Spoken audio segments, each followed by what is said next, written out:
about the issues in Monterrey and the challenges, the achievements, and then after this we are going to visit the facility which is treating the waste to energy, so that would be a good next. So thank you very much for being here, Alberta. We are up to about 1. Okay, 1 hour 45 minutes. You can decide how. Okay, great. So, good to be here. My name is Alberta Mendoza.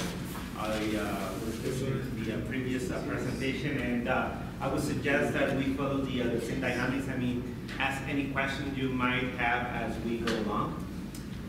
So I guess that before I start, I should introduce myself. I am a chemical engineer, so I might not have all the answers that have to do with the energy sector. Or this energy sector is very important. I mean, there are many different issues that come along with how we use energy. My area of expertise actually is atmospheric sciences. So I am a chemical engineer by training, environmental engineer. Afterwards, I've been working for a long time on issues that have to do with atmospheric pollution. And lately I've been working with getting energy from residues, so it's valorization of energy. And currently I'm leading the efforts of the research group that we have at Tecnológico de Monterrey in energy and climate change. This is a group of 13 faculty members and a bunch of people behind that doing research and development in areas that have to do with energy and climate change. So for a start, what I'm going to do for this presentation is just give you a hint of what we do at Tecnológico de Monterrey in terms of energy and climate change, just to get you a feeling of what's behind what we do. And then I'm going to start talking about energy and Monterrey, but not only Monterrey, to expand that to the state of Nuevo León, giving you a couple of contrast of what happens elsewhere in Mexico. So said that, that is precisely the outline. I'm going to talk a little bit about the energy and climate change efforts, and then talk a little bit about the other use in Monterrey, talking about electricity, particularly making particular attention to street lighting, natural gas, transportation, and other future projects, and some other issues I'm not going to go into detail. I'm just going to leave them as discussion bullet points, so that afterwards we can start sharing ideas on those different topics. So, welcome to Monterrey, Tecnológico de Monterrey once again. I don't know when you guys arrived to Monterrey. Yesterday. So you had the feeling of a cold Monterrey yesterday. You didn't have the feeling of a cold, moist Monterrey on Saturday. Now you are experiencing a Monterrey, sunny Monterrey. And afterward, you're going to be experiencing a hot Monterrey, just like 4 days. So there's a saying here in Monterrey which says that if you don't like the weather, just come back in 15 minutes. It's going to change. And this actually is quite relevant to the discussion, because the energy sector itself, how we use energy, how we use comfort, has to do a lot with climate, the environmental and the environmental resources that we have at hand. And there's a very important reason why we have these weather changes in Monterrey so drastic. If you take a look at North America, cold fronts come from the north to the plains, and they come right and stop right where Monterrey is. In Monterrey, we have the beginning of one of the sierras, one of the main mountain chains that go across Mexico. One is on the eastern side of Mexico, precisely starts in Monterrey, goes down, and the other one is this mountain chain that is in the west. So these fabulous mountains that you see here, this is the beginning, actually the beginning of the sierra that goes down on the eastern side of the country.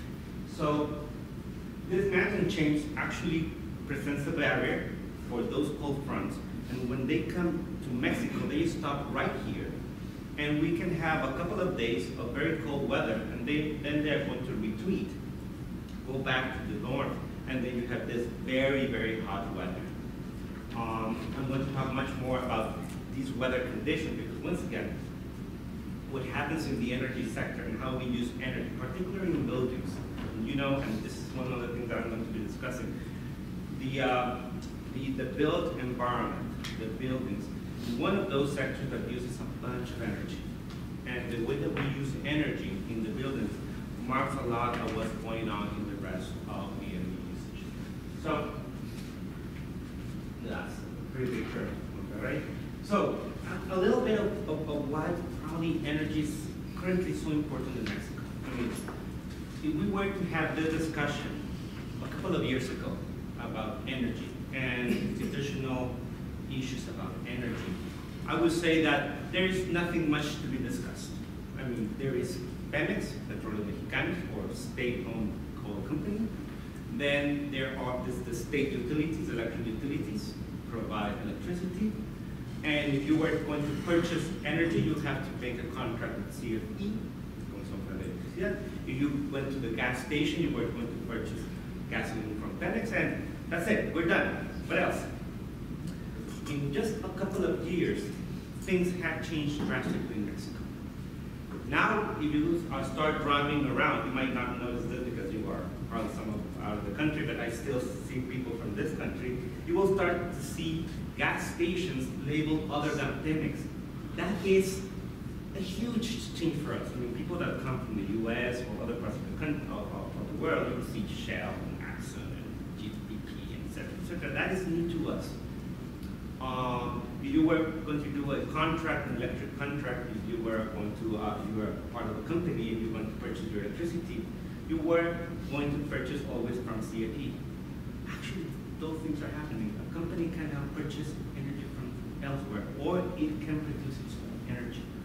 And that is a huge change for us in many different reasons. Natural gas, exactly the same thing. LPG gas, exactly the same thing. So this is a completely new framework for us. And we have several commitments in Mexico, particularly that has to do with clean energy. The electric energy produced from clean sources has to increase to 35% by 2024. How far are you are? Here we are.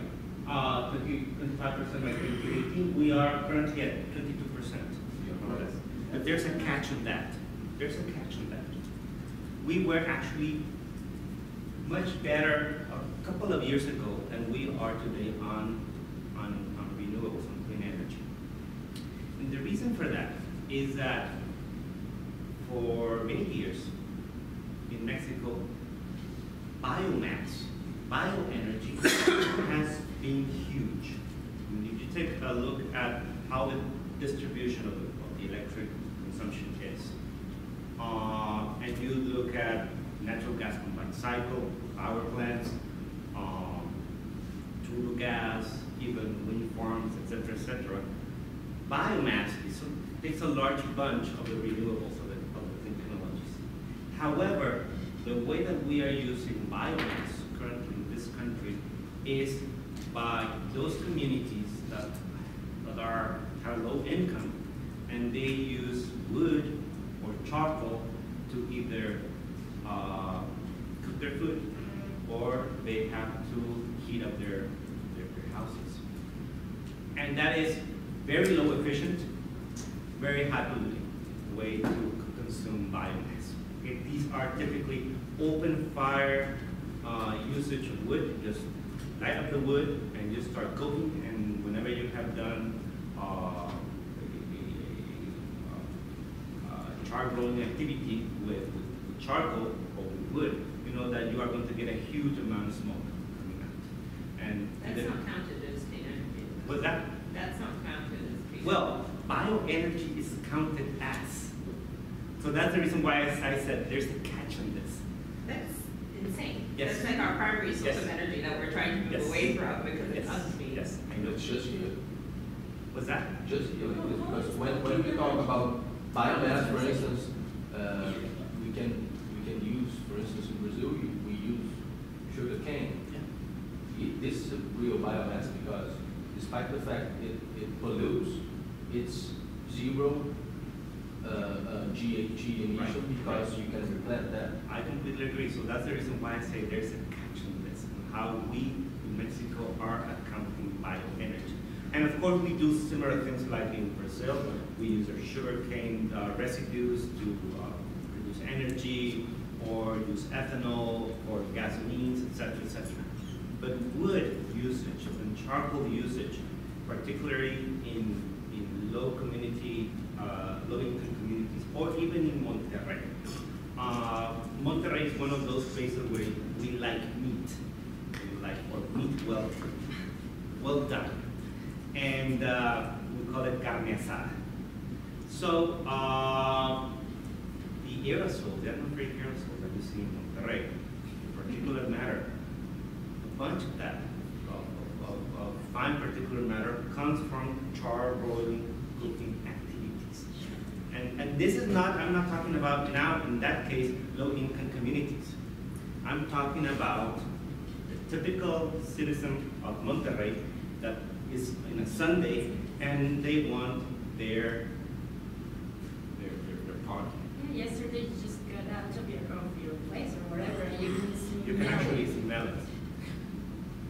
So, and this is related to energy. Once again, because in the budget, that biomass is right there.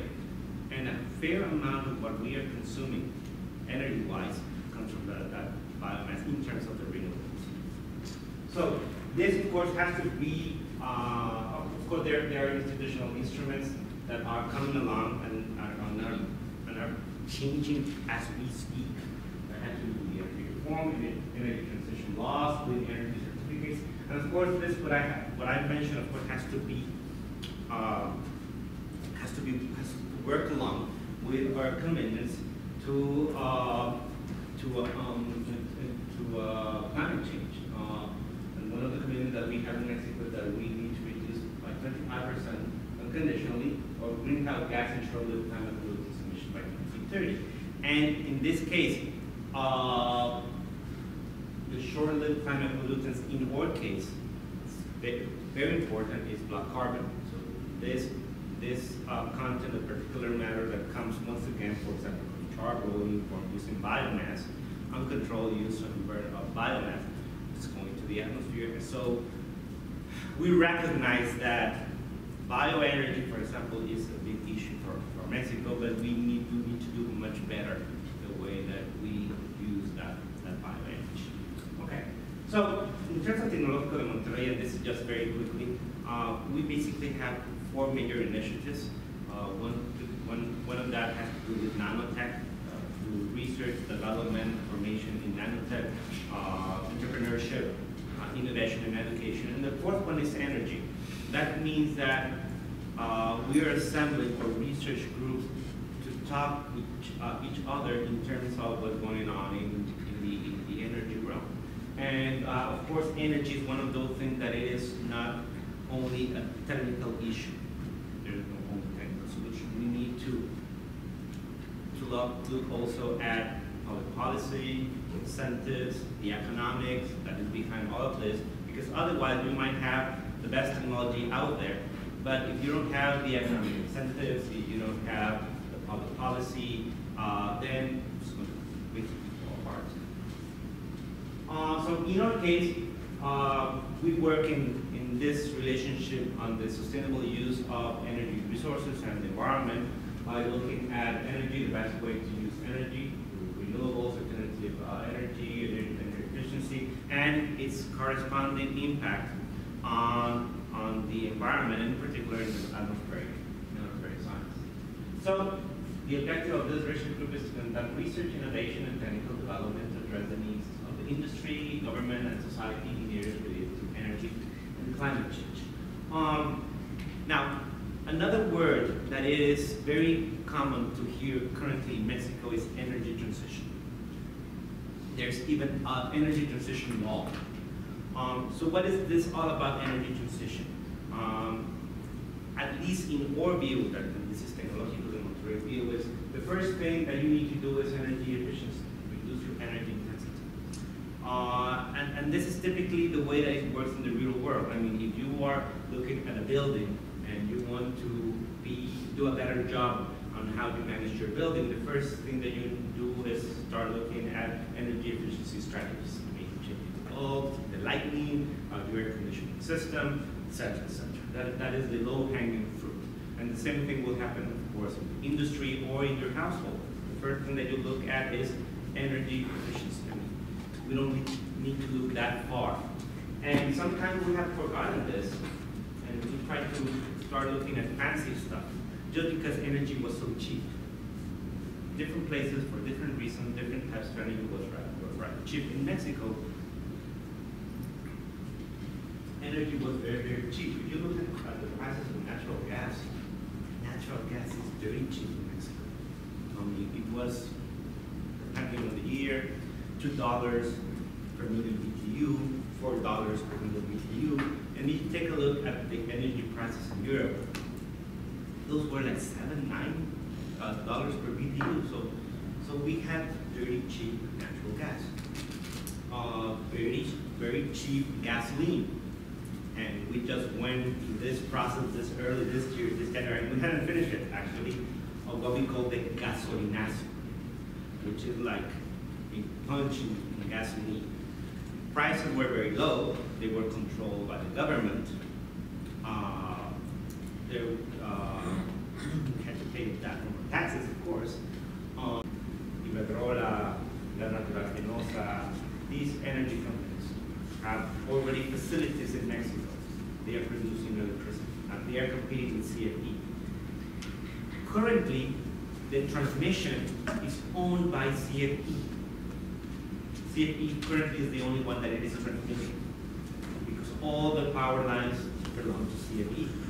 But now, a new company, can build its own transmission lines. So they are going to start transmitting. And the same thing is going to happen with distribution. Those same companies will start distributing. And currently, because that hasn't happened yet, the only contract that you can do for electricity in your household can come from CFE, because that's the only company that is available.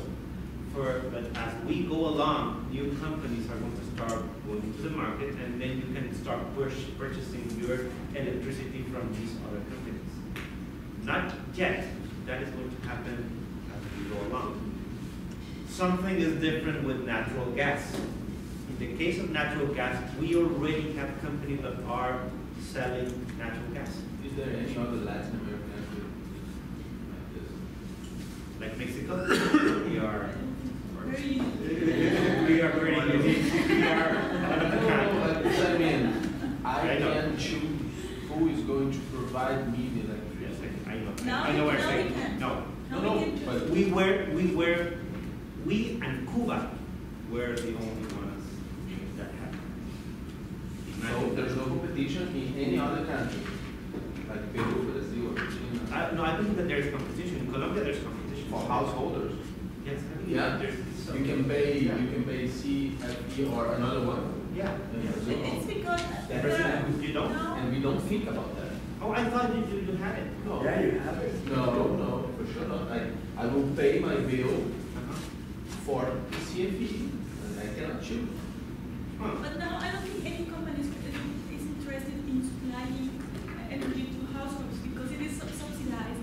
So CFE is making is losing money. So no company is going to be interested in supplying energy to In households. the end, it will be a discussion of subsidized and okay, just to know if I have competition and if I can choose. I thought that Brazil had competitions, No, competition we have, sure, but not for householders. but not for households. Yeah, we have different companies Right? in the country, Ah, okay, I see. but we have a very strong electricity public company. Uh-huh. And these, because we have to talk about generation, distribution, and in the end, we will pay the bill for this company at the end. And this company in Rio is just one. Well, In São Paulo is just one. You know? Yeah. There are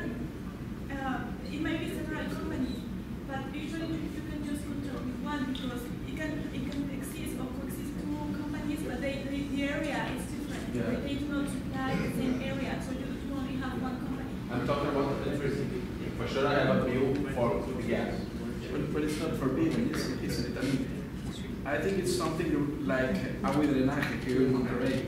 I mean, you can put your company, but I mean, you don't have the market conditions to do it, you know, because I mean, you can compete with it, maybe something like that.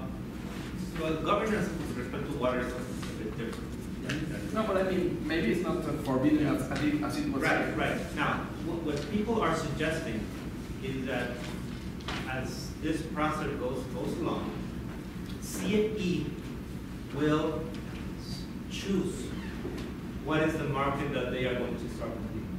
I mean, they are currently very strong at domestic level because they have all the consumers, all the customers are there. And they have a distribution network, et cetera, et cetera. These new companies that are coming about to start generating and selling the energy, they are selling to the consumers. Iberdrola is selling to Cementos Mexicanos, or to Cemex, or Ternium, or these other companies. It seems that CFE is moving away from those consumers, and they are going to focus their attention in just domestic goods. So it might be the case that 5 years from now, for example, if you are going to buy a new house, or you're buying an apartment, or whatever, and you need to contract your electricity, it might be just CFE, just because of the reasons. But today CFE is the owner of the electricity production, of the electricity production. They have land, but other companies, they have their own plants now. Okay, they're because that's where the market is. Yeah. Really the generation. In the generation, yes, and they supply the electricity into the general transmission system, the grid that is owned by CFE. So the grid is owned by CFE. The So grid now is- they have to loan it to the persons who comes with those companies, and those persons are not gonna pay the grid. And the reason why the previous experiments that we had failed in the way that these new companies were going to go into the market is what it was that they were forced, first, if they were going to generate the electricity, they had to consume their own electricity. Then they were open to sell it elsewhere, and they needed to connect to CFE, but the prices that they had to pay were huge. I mean, it made no sense.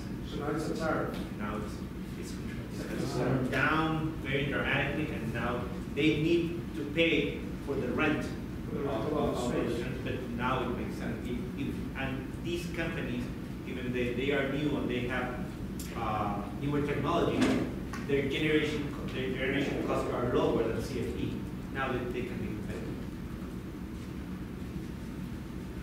Okay. See. Electricity consumption per unit GDP. I thought that this was relevant, and sorry because I didn't play the units, is that these are different states in the country. The one in the bottom is Jalisco, where Guadalajara is. I guess IGLUS had a chance to go to Guadalajara at some point. The Distrito Federal, or Mexico City, is this one. This is the state of Mexico, and the one on top is Estado de Nuevo León. We had the highest energy intensity, electric intensity in Mexico, which is not good. This number has to go down.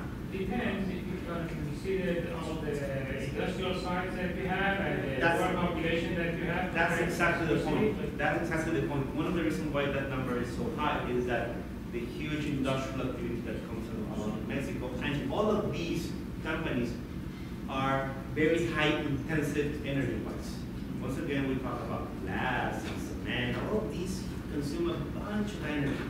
So that is the reason why that number is so high. Or higher than the other ones. This is just, and once again, this is just to, I will pass this along the presentation to whoever. These are the electric utilities, the facilities that are in northeastern Mexico, not only next to Monterrey. And here, the takeaway message of this one is that there are a couple of coal-fired power plants. Coal is not an issue in Mexico. We have only 3 facilities in the whole country that burn coal. We don't have coal. And 2 of them are right next to the border with Texas. are listed are natural gas combined cycle. Very few that burn fuel oil, for example. The total consumption of electric power has increased in the past years due to the incorporation of important measures of energy efficiency, such as replacement of street lighting, which is in the realm of the municipality. The municipality contracts itself to CFE. I mean, they will get the bill from CFE, and of course they would like to pay less for the electricity bill, so they contract it themselves. But due to what did you see this peak within 2 years? I do not have a good reason for this. My take is that these were times where we were doing very well economically speaking in Mexico, and there was a huge sprawl in the area. But to tell you the truth, I don't have a good answer for that. But we do know that this going down is because of energy efficiency projects. Basically just did things with colors. Yeah. That's it. Well, that's it. It was street lighting and other stuff. But Just changing the bulbs. if you see of the energy consumption at the municipality services, 78% is only tech. No. And that was on the change by changing the bulbs. I mean, Bulbs and the infrastructure, because it's not only the bulbs, it's the cables and the poles. Sorry, Yes. like, do you have something similar to that graph? No, that one. But, no, sorry, that one. But only comparing domestic consumption. I know. Because I would say that the habits for domestic Yes, consumption you are should have it. different. I can tell you that our energy consumption is also high in Monterrey because of the weather conditions. Very cold weathers in the winter, very hot weathers in the summer. So air conditioning, you cannot live in Monterrey without an air conditioning system in each room. If you go to Monterrey, in Mexico City, sorry, there is no air conditioning system whatsoever. You just open the window. Wait, what's the top temperature? What's that? What's the top temperature here? During a summer, well, we have 2 summers actually. We have a very dry summer at the beginning of May, June. We can reach 44, 46 degrees C. Yes. And then we get to a I very, can't imagine that. a very moist, humid, muggy summer, which is July and August. We can get 38, 40 degrees C with 80% relative humidity. But the feeling is worse. It's very uncomfortable. I prefer the dry summer than the wet summer. Yeah, it's horrible. I don't know what's the price. So, was that What percentage of like 80%? Yeah, it's horrible. And the reason why is because of the hurricanes. You were saying that the blessing and the curse of the hurricane. That time, August, July, September, is the time where the hurricanes start coming in. So they pump humidity from the Gulf of Mexico to here, and you will have rain one day, and you will say, hey, we have rain. We go, no, it's raining. The reason why it's going to rain like for 5 hours, and then the sun is going to come up, and then your humidity goes up, all the water is going to evaporate, and you feel really, really uncomfortable. And the air conditioning systems are pumping electricity as hell, and you have a lot of condensate coming out from these systems. That's really uncomfortable. And in winter? And then in winter, we have 3 degrees, 2 degrees in the mornings. And then before this time, when you have these high efficiency air conditioning systems, the inverter system, that you have cold and hot and thin system, we had to find another way to get to heat up the buildings. And in some cases, we use natural gas. We burn natural gas inside households to produce heat, with all the corresponding problems that have to do with efficiency systems, carbon monoxide being produced, some people being intoxicated by that. And this is just a case if you had natural gas available. If not, people with low income communities still burn wood and charcoal, and once again, But, I mean, natural gas is more efficient for the user to heat his house than electricity.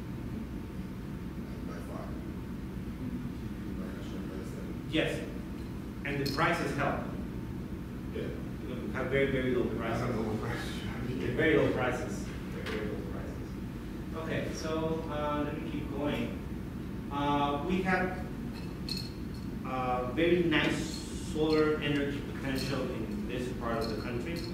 Not as good as in the western side of the country. In the western side of the country, where the real desert areas are, we still have certain amount of humidity, certain amount of rain, which makes or near the metropolitan area a nice place to have solar panels.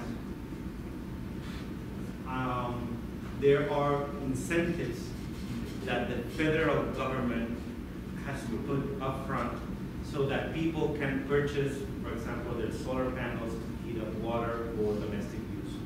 Also for this is not only for residential but also for commercial use.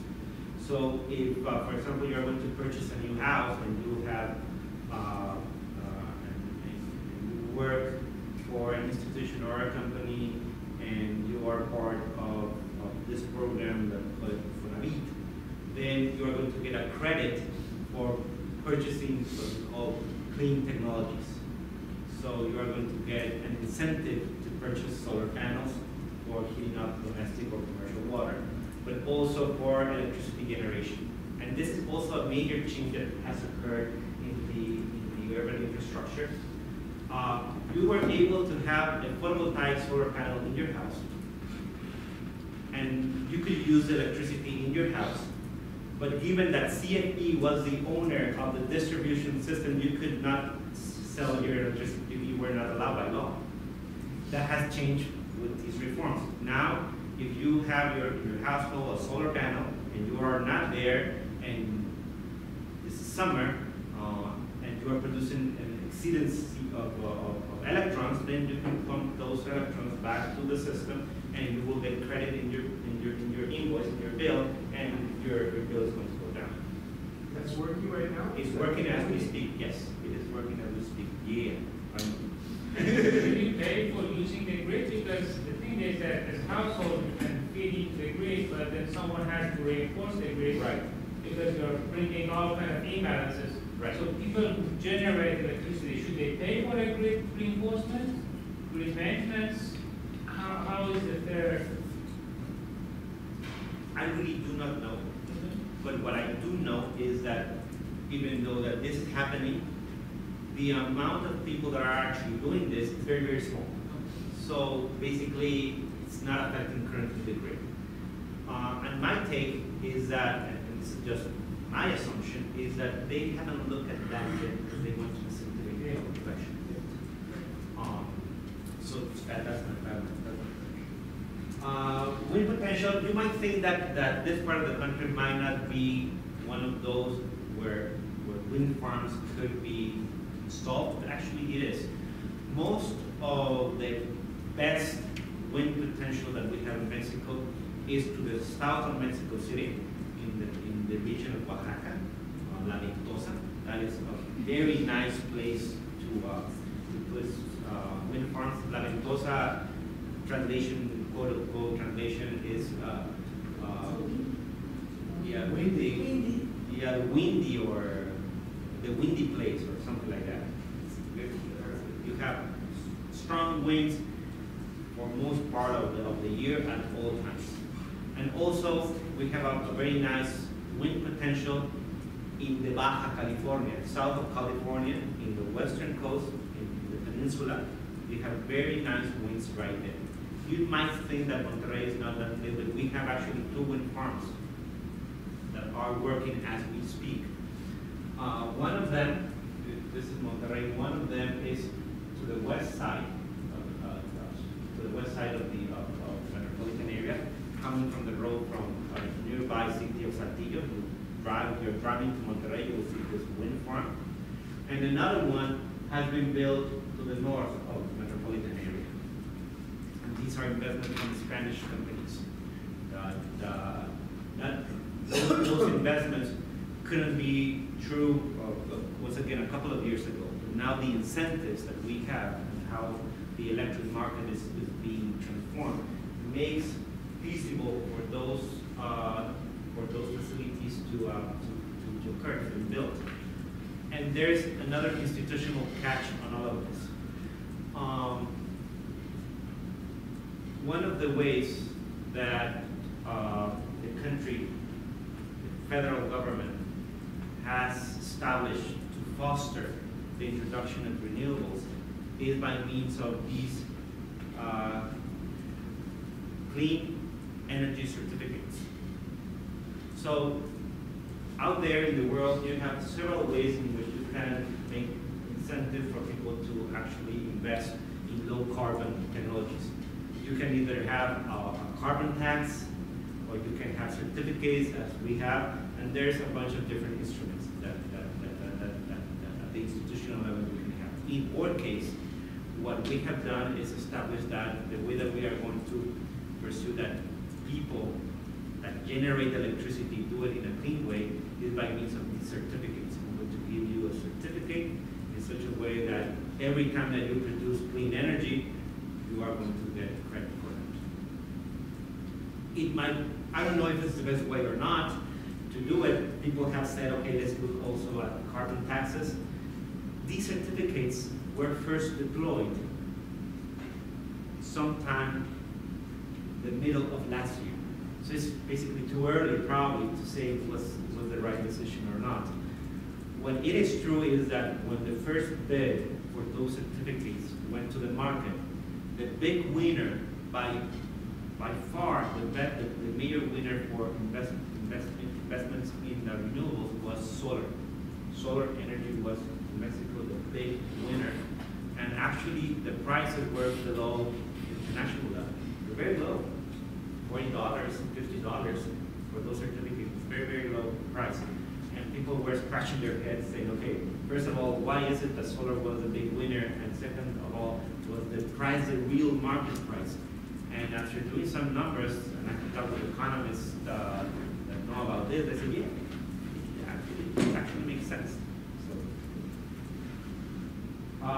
street lighting. In the case of street lighting, in Monterrey, now we have 3 suppliers to convert electricity to the monopole lighting. CFE was the one that we always had.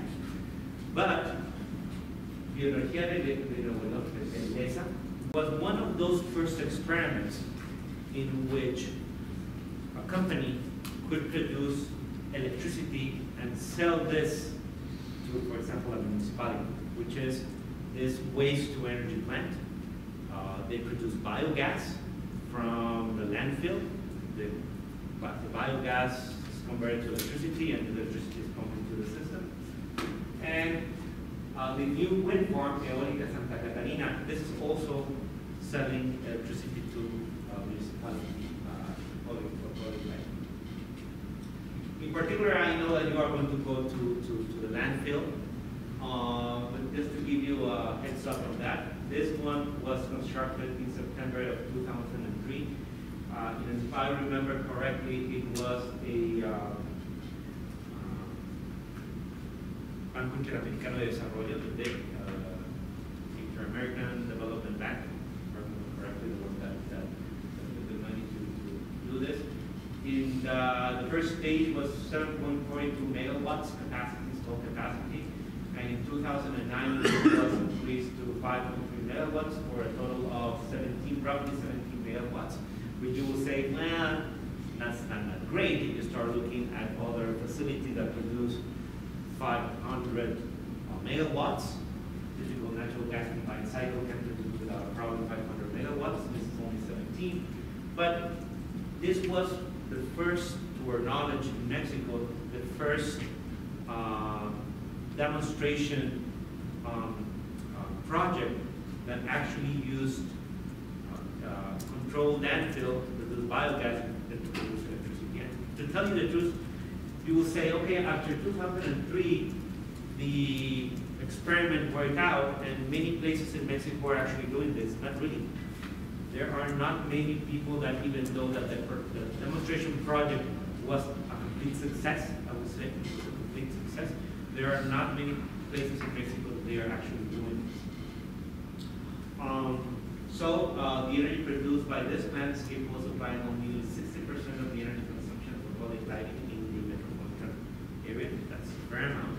And one also interesting thing is that even though that it was a demonstration plant, it's currently working, it was also part of the framework to start exploring other ways in which you can transform efficiently waste to energy. One of the drawbacks of this technology, if you will, is that it takes a bunch of space. Landfill takes a bunch of space. Once you take out the glass and the metals, those things that are not going to produce anything of interest, and you just put the organic material into the landfills, the organic material is the one that's going to produce the biogas. Takes a bunch of space. Here in Monterrey, you might say, okay, it's not a big issue, it's not a biggie because we have plenty of land. But there are other places for sure, you go back to the central part of the country, that land is not as cheap, quote unquote cheap, as it might be in the northern part of the country. And you will need to look at other technologies in which you don't even use the landfill. So the price per megawatt hour was less than that. In this case? In this case. If I remember correctly, but yeah, I really do not know. But that might be a question for the people of Belleza. But if I remember correctly, also from the beginning, it was subsidized. But then, the idea here is not only to produce energy, but it's to capture all the methane which is going to pollute the air. Yeah, correctly. There are many different issues with uncontrolled landfills, disease, as you are saying, methane that is released from the landfill, and of course this methane has a much greater climate change potential than CO2.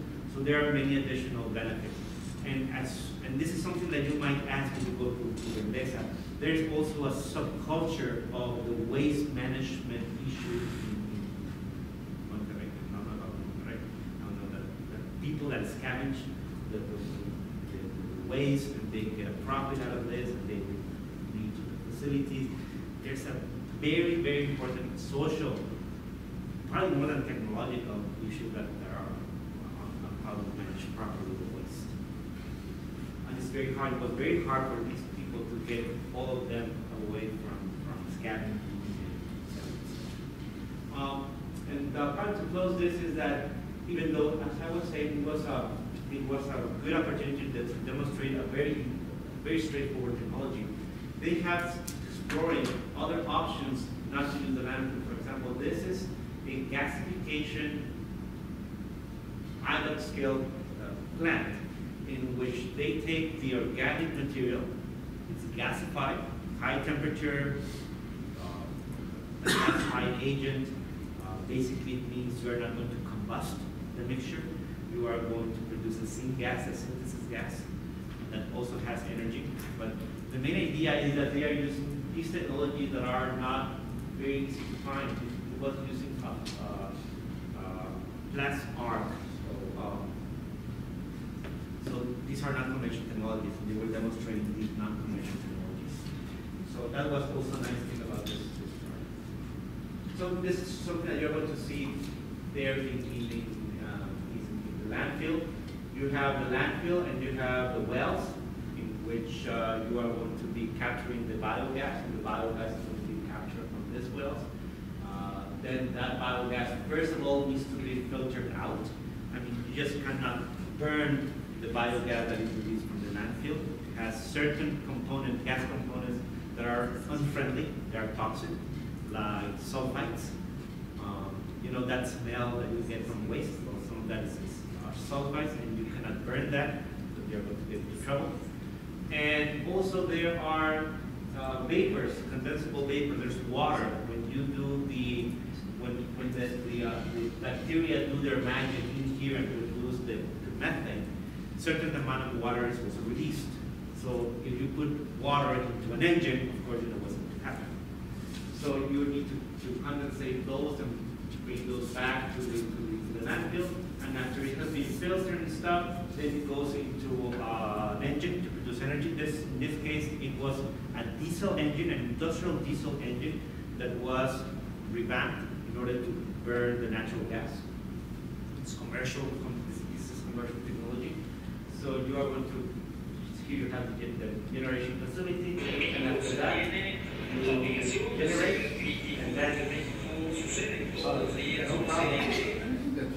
and then you distribute, you connect yourself to the grid. So this is what you're going to see there in Venice. So this is the other wind farm. This is a wind farm that is in Santa Catarina. This is the oldest one, started operation in 2013. If we go to transportation, and you were talking about transportation before. In this case, of the energy that is consumed per trip in the Monterrey area, roughly 41% is due to private-owned automobiles. We have this culture of the automobile. 45% is public transportation. 2% only goes to the metro. 7% taxis, and 5% others. So a fair amount of what we consume energy-wise per trip is on private-owned vehicles.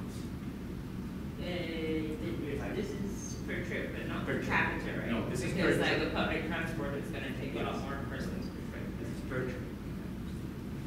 It would be great to separate the public transportation between buses and BRT. It's not so difficult. Metro is No, is under. criticizing, And just the BRT, we have just one BRT. just one, okay, but you can compare, for instance, to metro.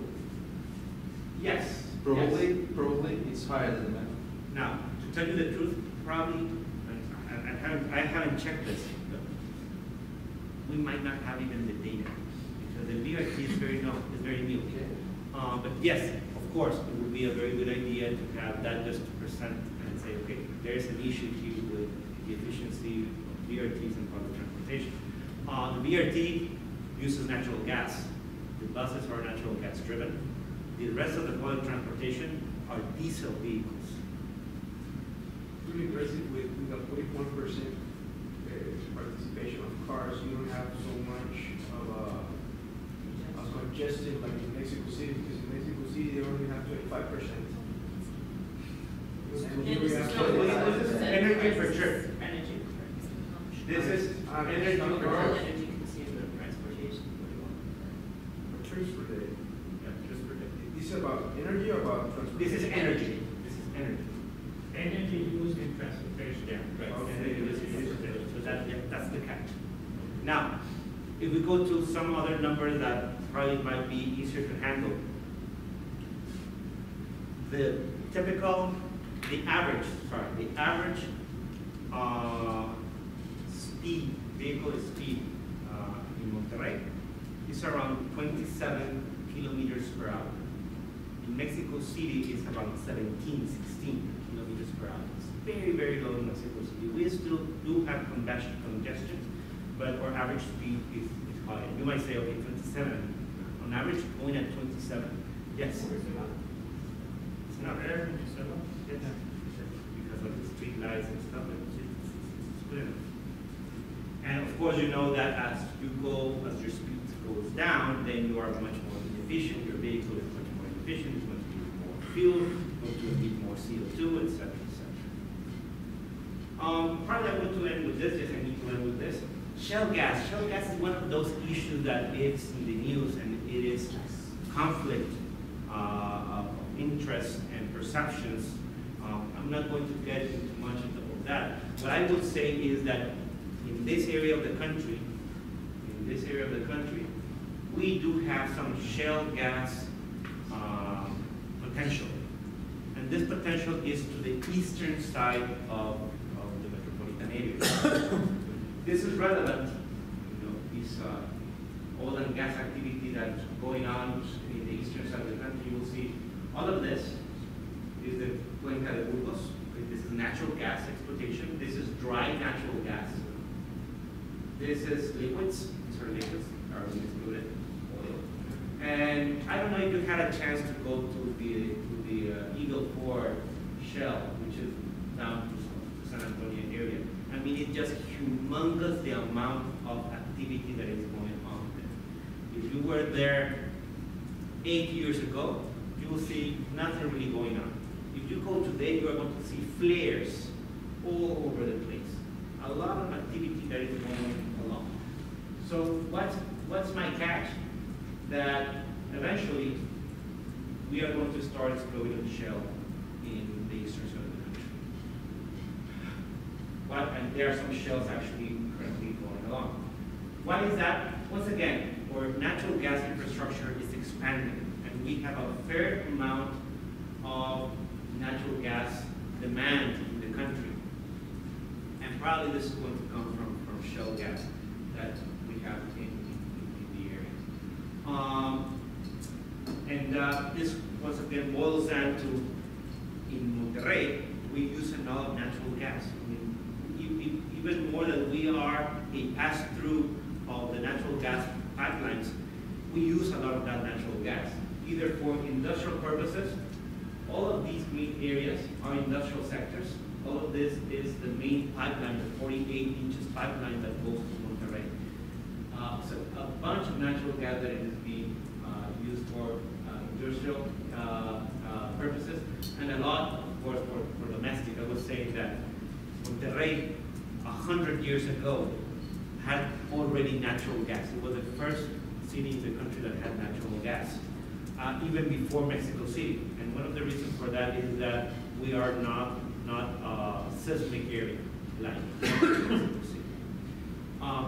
So the risk of having a natural gas system, and there are a couple of companies that are distributing natural gas. But one of the issues that I should point out in this case, from the urban perspective, is that this infrastructure is quite old. And probably we have leaks all over the place, which means that you are leaking natural gas, you're leaking methane, which once again has a 21 times the potential of us being a greenhouse gas CO2. So, or hypothesis, and this is something that we are exploring as we speak, is that we need to do something with this infrastructure. Or first of all, we need to verify that in fact we do not have those leaks, or if we do them, we need to address them, because otherwise we are not being very friendly with the environment.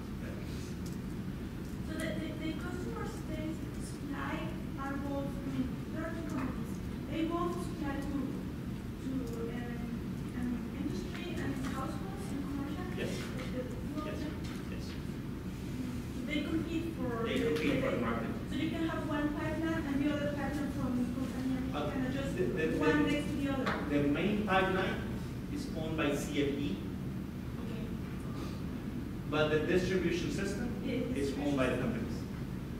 So they compete. They Well, customers, or they spread. They out are different areas? they are spreading their network as they foresee how the customers are going to be reacting. And once again, typically speaking, what happens is that if you are going to purchase a house at a certain part of the city, it probably will be the case that you are fixed to one natural gas supply, because that's the only one that has the distribution line right now. So the companies, they have their own plan on how the network is going to expand, and they start seeing where the market is going. Monterrey has a future portfolio of 25 renewable energy cogeneration projects with an estimate of 2.9 billion, more than 2,000 megawatts in the entity.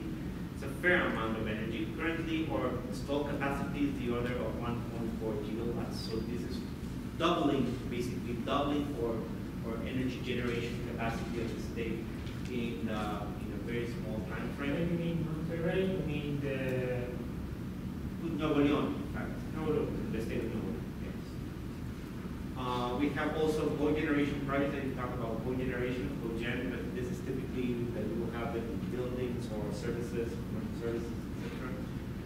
There are 6 solar projects for 164 megawatts, 4 additional wind power projects for 395 megawatts, and 2 biomass projects in addition to what we have already for 18 megawatts. You can see the bioenergy tends to be the smallest capacity just because of that we don't have that much biomass. And there are a bunch of different energy discussion topics to continue. I mean, talk a little bit about smart communities, energy transition, and stable infrastructure. Talk a little bit about electrification of the system. We talk a little bit about food charcoaling, use of food and biomass. We talk a little bit about the gasoline market. We didn't talk about air quality, for example. There's a bunch of things that have to be dealt with, air quality issues on how we use energy in the industry, in the transportation system, domestic wise. And energy and water nexus is actually quite important. And this is probably the thing that I would mention at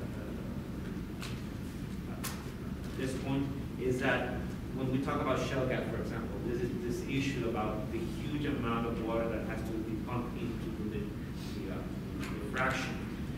You are going to do that in a place where a lot of, or not a lot of, but a fair amount of agricultural activity is going along. And then you are in a place that it is a stress on the water issue. So you have water stress, you have agricultural needs, then you are going to use that water for energy purposes. You need to deal with all of those issues at the same time. So that particular example is one of the that has to be done with. And with that, I appreciate your time, your questions. That is my email. You need to wrap up. You have to go to lunch, I believe, and then you will go to a field visit. So enjoy that. And if there are any additional things that you would like to talk about, just drop me a line, and of course,